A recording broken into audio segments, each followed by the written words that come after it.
Барлықтарыңызға ассалаумағалейкум, қалайсыздар? Бұл біздің енді алғашқы подкаст Бәйкен мырзамен. Енді бірінші біз өзімізді таныстыра кетейік, және не мақсатта жасап жатырмыз бұл нәрсенің бәрін соны бірінші айта кетейік.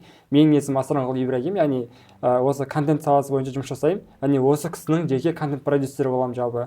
Енді Бәйкен аға, өзіңізді таныстырып кетсеңіз, жалпы кімсіз, қандай адамсыз? Жақсы, құрметті оқырмандар, есімім Бақытжан болады. Жалпы осы кәсіп саласында жүргеніме 4 жыл, ағылшын тілі ретінде танылғаныма 8 жыл болған, бірақ қазір осы 2025 жылдан бастап ағылшын тілі саласын қойып, виза саласына өткен болатынмын, және одан бөлек тағы да кәсіпкер біраз идеяларымыз, жобаларымыз бар. Және мен Ибрагим бауырым, жеке контент продюсер. Бүгінгі подкастта жалпы сұрақ қойып, ашу мақсатында жасап жатырмыз. Күшті. Енді бұл подкаст сіздермен бірге отырып ашық қылып жасағымыз келді. Яғни Бәйкен ағаны ашу мақсатында бір қысылып не істемей, енді барынша қолдап кетіңіздер деп ойлаймын. Енді сосын видеоны соңына қараңыздар. Видеоны соңына қараған жандарға бір жаңалығымыз бар біздің. Екінші, сіздерге бір керемет сыйлығымыз бар.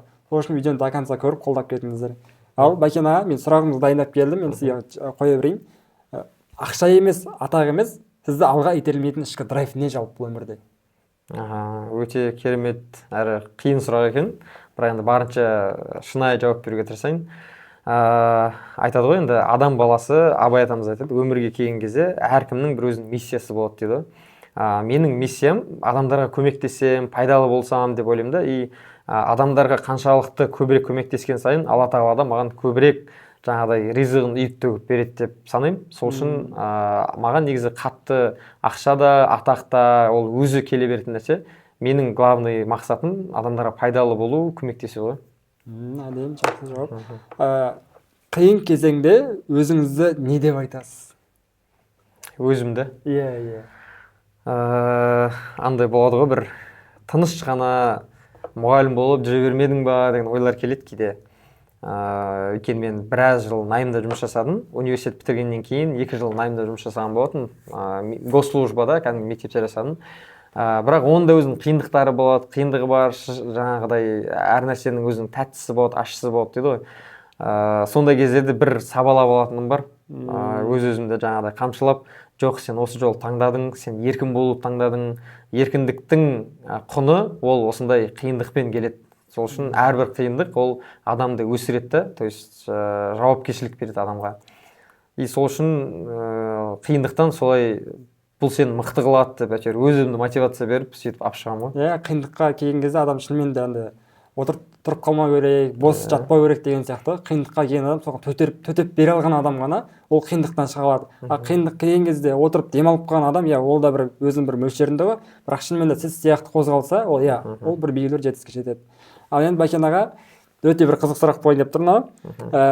Сіздің алғашқы бизнесіңіз қалай болды, және сол кезде ең үлкен қорқынышыңыз қандай болды сізде?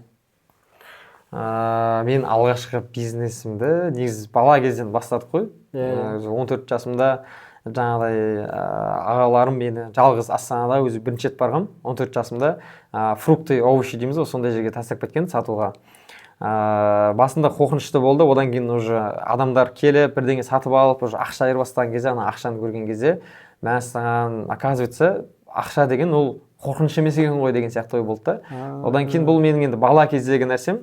И соның бір қызығы, сол ақшаны жинап, мен ауылға барып, жаңағыдай қоян сатып алып, ол қояндарды көбейтіп, оны тауыққа айырбастап, сосын одан кейін 11-ші сыныпты аяқтағанша ол тауықтардың бәрін сатып, бірінші курсқа өтіп, ақша жинап, сосын стипендиямнан қойылған болатын кәдімгідей. 4-5 қойылып. Енді өзіміздің ауылдың баласымын, қарапайым ғана Түлкібас деген жерден шықтым. Одан кейін уже профессионально жаңағыдай Астана қаласына оқуға түсіп, оқығаннан кейін ең бірінші жаңағы Қытаймен бизнес деген курс оқыдым. И сол жерден шапка сатып алған болатын, жаңағы мойынға тағатын, 2 в 1 и басқа киетін деген сияқты. И ол кезде де жаңағыдай кітап сатып, кітап алып сатып, шапка сатып, үстіне жаңағыдай маржасын көріп, қойып деген сияқты ой болды ғой. Сол қорқыныш менде сол кезде адамдар не дейді екен, ұнамай қалам екен деген сияқты ой болған. Бірақ каждый раз отзыв алған кезде, адамдардың рахметін естіген кезде, жаңағыдай пайдалы болған кезде, мен де біреуге керек екенмін ғой, менің де бір мына дүнием, жасап жатқан дүнием біреуге пайдалы екен ғой деген ой болды да. Сол үшін жаңадан егер кәсіп бастап жастағысы келіп жүрген, қорқыныш болып жүрген адамдар болса, мен айтар едім, қорықпаңыздар, бастаңыздар, главный адамдарға пайдалы бола біліңіздер. Егер ол кәсіп жүрмей қалады деп қорықсаңыздар, адамдардың кері байланыс алыңыздар. Егер адамдар сіз жасап жатқан дүниені ұнатпайтын болса, оны жасап қажет емес. Ал егер ол пайдалы болса, демек ары қарай жасау керек деген сөз. Дұрыс айтасыз. Негізі қазір жастардан мынандай сұрақ көп та жауап. Негізі Қазақстанда кәсіп бастаймын деген адам ең алдымен нені түсіну керек жалпы? Өте жақсы сұрақ. Сұраныс дейміз ғой, бірақ көбісі осы сұраныс кезінде халыққа не керек деген сияқты түсінбейді ше. Бірақ мен айтар едім, халыққа проблеманың шешімі керек. То есть жай ғана қарапайым ғана ауылдық жерде болсын, осы Қазақстанда болсын, глобальный болсын, проблеманы шеше алсаңыз, егер сол проблеманың шешімін тапсаңыз, ол кәдімгідей жақсы кәсіпке айналуға болады. Мысалы біздің Қазақстанның өзінде біз айтамыз ғой, тазик шығарудан басқа ештеңе білмейді деген сияқты. Бізде мысалы киім заводтары жоқ, біз үстіміздегі киімнің өзін Қырғызстаннан келеді, Қытайдан келеді, өзіміздің өнім өте аз бізде. Соны өндіретін дүниелер болса, ауылдық жерлерде болсын, мысалы қойдың жүнін кейбір кісілер тастап жатады мусорға. Одан да шетелде, мысалы Швейцарияның өзі қойдың жүнінен неше түрлі нәрселер өндіреді. Бізге де осындай мықты идеялар жетіспейді. Біздің кәсіпкерлерге болсын, жастарға болсын, осындай стартаптар егер бастайтын болсаңыздар, проблеманы шешіп, сол проблеманың шешімін табуды түсіну керек деп айтады. Сонда адамдар мысалы бір бизнес бастау үшін сонда бір проблеманың шешімін тапса, сол бизнес болады ғой адамдарға, иә? Иә, потому что ол уже сұраныс тудырады да, и ол адамнан көп адам сатып алғысы келеді. Болды, күшті, әдемі жауабыңыз. Негізі бұл негізі көбінесе андай адамдарға келіп тұр ғой, адал жұмыс жоқ деген адамдарға келіп тұр ғой сұрақ ше. Яғни адал жұмыс қаяқтан табамын дейді да көбісі. Адал жұмыс адамдарға пайдалы болған кезде келеді сонда. Тесік сол жерге келіп тұр да. Әдемі, күшті. Енді келесі сұрақ бізде, сізді бизнеске үйреткен ең қымбат қате қайсысы болды? Енді ауыр сұрақ болды. Былай айтсам да болады, мен негізі қатты сенгіш болдым ше осы күнге дейін. Қатты сеніп қалатын адамдарға, жаңағыдай күліп қараған адамдарға деген сияқты болды ғой. Талай рет алдандым, өзімнің талай рет жұмысшылар алып, мен сатып кетіп, сондай кездерде болған. Енді подробнее былай осындай деген сияқты бүйтіп айтпай қойын, бірақ ұзақ уақыт болып кетеді ол, ұзақ әңгіме болып кетеді. Бірақ мен сол кәсіпкер ретінде мықты қылған сол қателіктердің бірі сенгіштігім. Яғни күліп қараған адамға сене бермеу керек. Всегда тексеру керек. Мысалы көбісі инвесторлардың шатасып атады, инвестиция тартқан кезде мысалы мына кәсіп жүріп кетеді, инвестор мықты болып тұр дейді, бірақ инвесторы жаңағыдай жүрмей қалса да, жүрсе де ақшасын жаңағыдай бопсалап алып кел деген сияқты. Ондай да көп таныстарым бар мен естіген. Ол ненің кесірі? Ол жаңағыдай сенгіштіктің кесірі. Сосын көбіне жұмысқа адам алған кезде кез келген адам өзін сату үшін мен бүйтіп берем, сөйтіп берем, жаңағыдай ойбай қырам жоям деп келеді да. Мынанша берсең болды деген сияқты. Оны бересің, бір ай көресің, ақша да жоқ, жұмыс та жоқ, результат та жоқ, нәтиже жоқ. Сол үшін бұның алдын алу үшін всегда пробный деген нәрсе бар. Мен сол нәрсені қатты жақсы көремін. Тест, яғни тестировать етемін. Любой бизнес бастаған кезде бірінші соны тест жіберіп көремін, реклама жіберемін, адамдардан сұраныс сұраймын. Егер жоқ па, все уже жауып тастаймын. И адам жұмысқа алған кезде де бірден кел, бір айға демеймін. 3 күн істетіп көремін, стажировка 1 апта істетіп көремін. Одан кейін барып уже жұмысқа аламын. Күшті. Негізі сіздің ұстанымыңыз күшті екен, маған қатты ұнап отыр өзіме. Енді одан кейін сұрақ. Ақша табу ма или адамдарға әсер ету ме? Қайсысы маңыздырақ сіз үшін? Яғни бұл жердегі нәрсе былай ғой. Адамдарға көмектесу маңыздырақ па бірінші, әлде ақша табу маңыздырақ па сізге? Енді екеуі де маңызды деп айтсам да болады. Адамдарға көмектесе берсең, бірақ тегін көмектесіп өзіңде түгін қалмаса, уже сенде энергия да болмайды, жұмысқа деген желаниең болмайды. Бірақ бір шетінен ақша таба беріп, пайдалы болсам да, пайдалы болмасам да, главное ақша десең, ол да болмайды. Негізі екеуі де керек, бірақ всегда мен адамдарға көмектесу, пайдалы болу деген жоғары қоямын. 60% менде адамдарға көмектесу болса, мысалы 40% уже ақша табу. Яғни мен көмектескен дүниеден ол маған белгілі бір мөлшерде еңбек ақымды алып келу керек та. Егер ол оны ақтамайтын болса, онда мен өз-өзіме зиян келтірген боламын, және адамдарға белгілі бір мөлшерде пайдалы болам деп айта алмаймын. То есть бұл жерде кез келген кәсіпкерге тоже как не ретінде совет дейді ғой, айтсам, сіздің көмегіңіз ол ақша алып келу керек. Егер сіздің көмегіңіз ал ақша алып келмейтін болса, ол дүниені жасап қажет емес. Просто от души садақа ретінде жасауға болады. бірақ үнемі кәсіпкер ретінде, өйткені кез келген кәсіптің мақсаты ол ақша алып келу.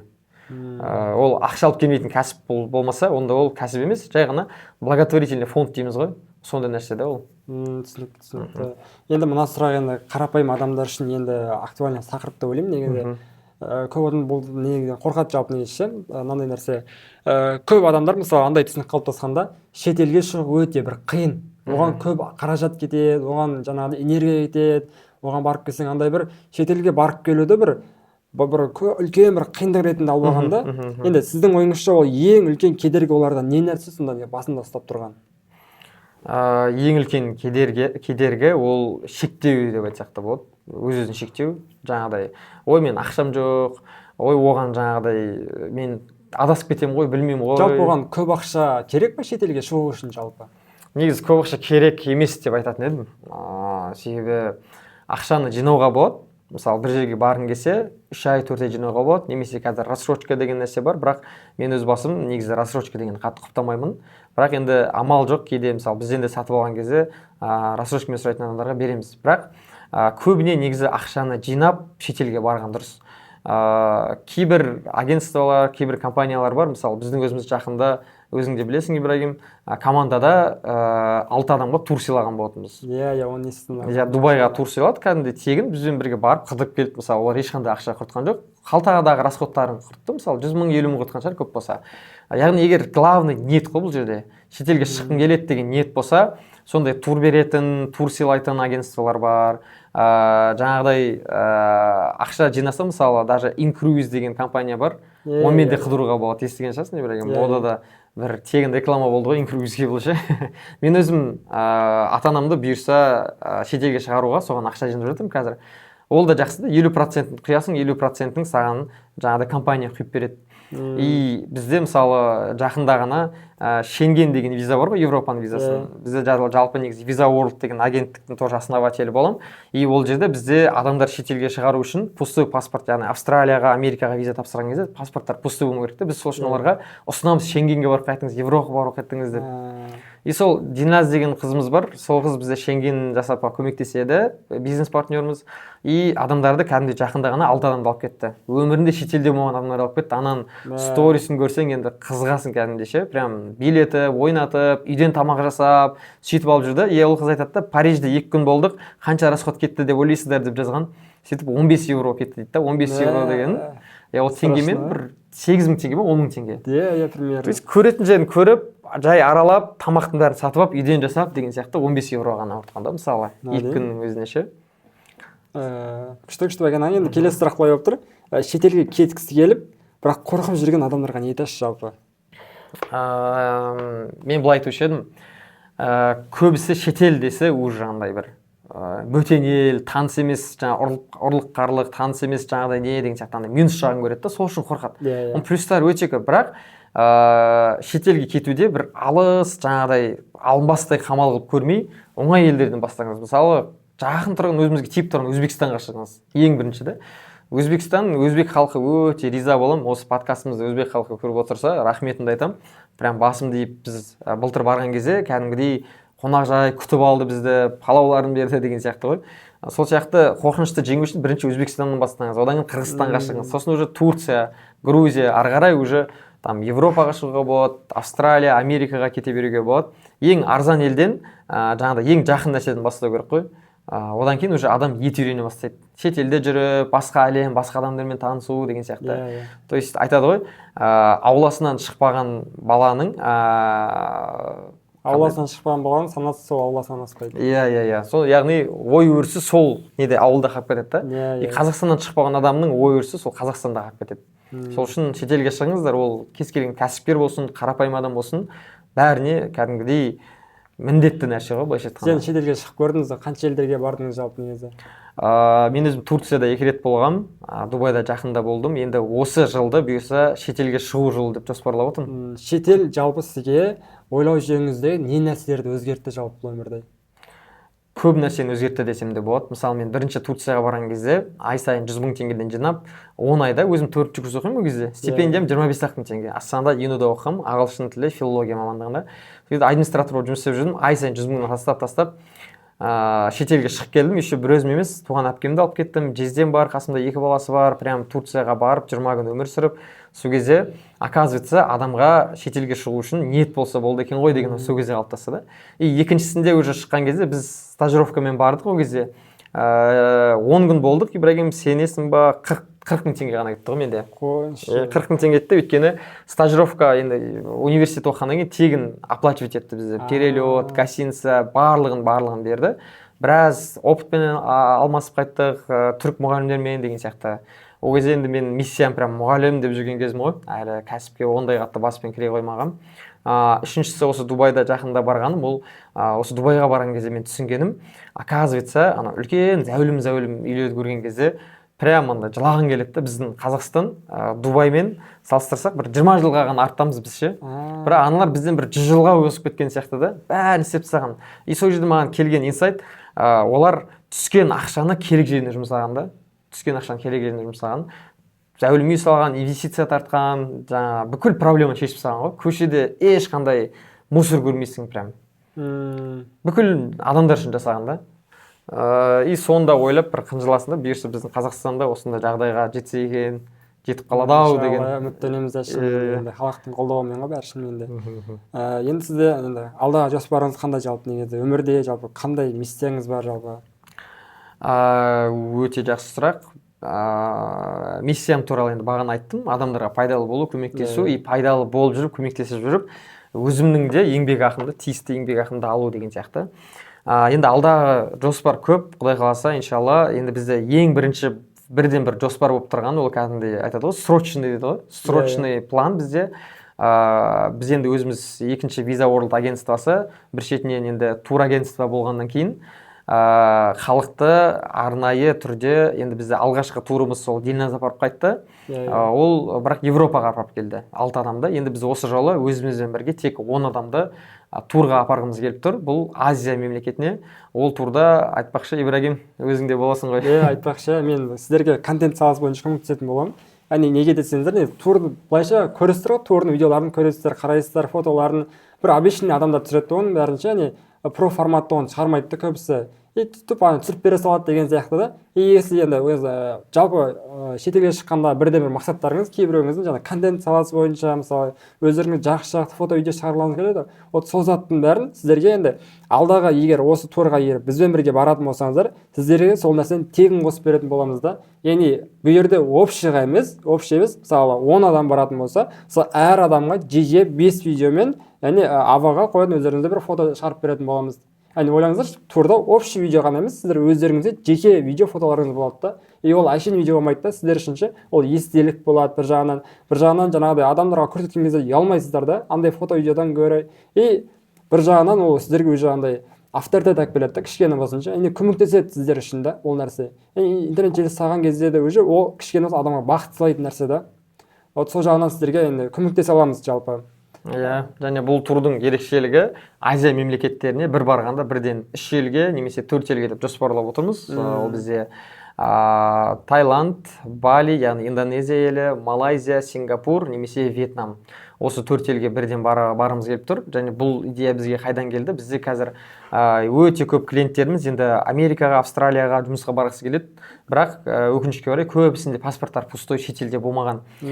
Негізі виза, туристический виза, ол шетелде көп болған адамдарға шығады. Бізде мысалы жақында ғана бір клиентімізге виза шықты Австралияға, и ол кісінің Европада болмаған, Шенгенде болмаған, бірақ паспортына шығарсақ өте көп елде болып тастаған да. И бізге сол халыққа печат көбейту ғой, былайша айтқанда. Бұл жерде өте пайдалы тұр. Шетел көресіз, паспорттарыңызға печат көбейтесіз. Ибрагим профессионалды бізде контент-продюсер бауырым сіздерге жеке-жеке видеолар жасап беретін болады, сыйлыққа еще, одан ешқандай сіздерден ақы алмайды. И бұл турға біз сол Аймери ханым да барады. Аймериді танитындар бар, танымайтындар бар. Аймери ханым өзі Австралияда болған, Америкада болған, жалпы 20 мемлекетте болып тастаған. Енді біз осы үшеуміз бастап адамдарды өзімізбен бірге 10 адамды алып кеткіміз келіп тұр. Және Австралияға визаға тапсырайын деп жатқан ниеттенген клиенттерімізге бізде арнайы жеңілдігіміз болады бұйырса. Оразаға дейін барып қайтамыз, 10 күнмен бір апта арасында. И жаңағыдай бір-бірімізбен жақын танысып, подписчик болса оны көбейтіп, яғни жаңағыдай не ретінде осы. иә репутацияны көбейтіп деген сияқты Иә. и печать көбейтіп. То есть бір оқпен 3-4 қоян атуға былайша айтқанда. Сонда получается сіздер адамдарға көмектесу жолында сіздер мысалы егер бір адам Австралияға келу мақсатында, виза алу мақсатында сіздер оларға шетелге жіберуге возможностьтарыңыз бар. Иә. И екінші сіздерде плюс ағылшын тілінен сабақ бере аласыздар еще. Иә. Онда адамдарға көмектесу мақсатында сіздер яғни услуга аласыздар. И бір жағынан уже адамдарға көмектесу жолын еще кеңінен ашып қоясыздар сонда получается, иә. Иә, бізде бәрі бар ғой. Ағылшын тілін білмейтін адамдарға ағылшын үйретеміз, жаңа өзің айтқан жақты Ибрагим. Себебі көбісі енді шетелге жұмысқа барғаннан кейін Америка болсын, Австралия болсын, ағылшын тілін білетін адамдарды алғысы келеді да жұмысқа. И олардың шансы көбірек. Сол үшін бізде ағылшын тілін курстарын да қосып қойғанбыз. Бізге визаға тапсырған адамдарға 2 айлық ағылшын курсы бар кәдімгідей. Аптасына 3 рет, понедельник, среда, пятница кешкі 8-де онлайн түрде зуммен өтеді. Ол да кәдімгі адасып қалмау үшін наныңды сұрап жүруге көмектесетін ағылшында. Яғни оқып, жазып ештеңе қажет емес, тек қана практика болды. Спикинг үйретемін. Болды сол ғана ғой. Турға тіркелу үшін не істеуіміз керек сонда біздің? Турға тіркелу үшін комментарийге осы неген тур деп жазып кетіңіздер. Және біз номерді қалдырып кететін боламыз, WhatsApp номерді, яғни бізде турға жауап беретін менеджерімізге хабарласасыздар. Күндерін барлығын айтамыз, қай елге барамыз, қашан ұшамыз, турдың программасын яғни жібереді жеке адамдарға. Турдың бағасын өте тиімді қылып жасағымыз келіп тұр, өйткені қазір өзің де білесің Ибрагим, тур агенциялар өте көп қой. Олар қымбат, біреудің қалтасы көтереді, біреудің қалтасы көтермейді деген сияқты. Ал біз соны өте тиімді бағада жаңағыдай өзіміздің клиенттерге печаттарын көбейту мақсатында, шетелге шығару мақсатында өзімізді гид болып, қастарында алып жүріп, солай барып қайтуды ниет етіп отырмыз. Уақыт бойынша ақпан айының примерно 10-дарына қарай, 7-сіне қарай деп отырмыз жоспарлап. Сол уақытқа қарай үлгеріп қалуларыңыз келсе, осы астына номер қалдырып қоямыз, міндетті түрде жазып кетіңіздер, біліңіздер. Біз сіздермен бірге бұйырса керемет көңіл күй сыйлап, бірге барып қайтуға дайынбыз. Ал барлықтарыңызға рахмет. Шынымен де бізде подкаст осы аяқталады. Шынымен сіздерден қолдау күтеміз. Бүгін барынша Бәйкен мырзаны аштық деп ойлаймын. Енді қолдан келгенше сіздердің қалауларыңызбен. Енді сіздерден тек қана бізге қолдау, кішкене болсын поддержка беріп жіберсеңіздер, ол да бір үлкен бір бастауымыздың бір жолы болмақшы. Сол үшін барлықтарыңызға рахмет сіздер. Онда жақсы Бәйкен аға, жолыққанша, көріскенше, аман сау, жүздесеміз. Жақсы, рахмет Ибрагим. Турда бірге кездескенше. Болды, бұйырса. Күтеміз сіздерді де турда.